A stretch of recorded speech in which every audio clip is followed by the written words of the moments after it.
You know, it's so interesting. I'm holding these. Ecotourism has become such a big deal. Talk to me about these pamphlets and how you kind of brought that about. Well, ecotourism for me is a major force for conservation. I mean, tourism is the most rapidly growing industry in the world, and ecotourism is the most rapidly growing part.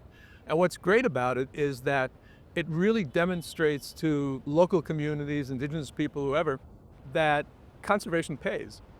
They see results right away. People come in, they spend money, they want to see animals or plants or whatever, and all of a sudden the local people realize that, hey, maybe we should be paying attention to this. Maybe we shouldn't be cutting down these forests. Maybe we should be protecting these species instead of eating them. And all of a sudden the mindset changes. And I've done it in dozens and dozens and dozens of countries now using these brochures, which are just quick and dirty ways of showing tourists what's available, what you can see in terms of primates, and we're doing them for other species as well.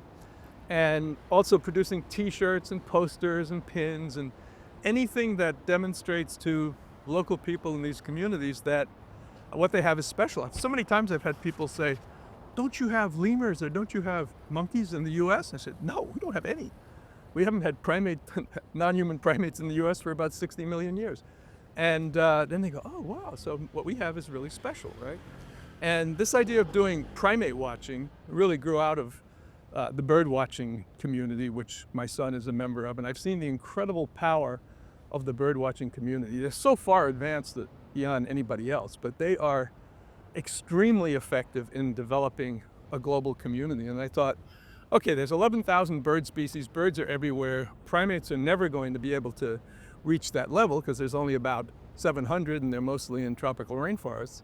But we still can do something because they're such good flagship species for conservation of tropical forest systems, because 90% of them are in tropical forest. So I started doing this about 25 years ago, and it's really caught on. I mean, I have the largest life list. I have about 400 species that I've seen in the wild.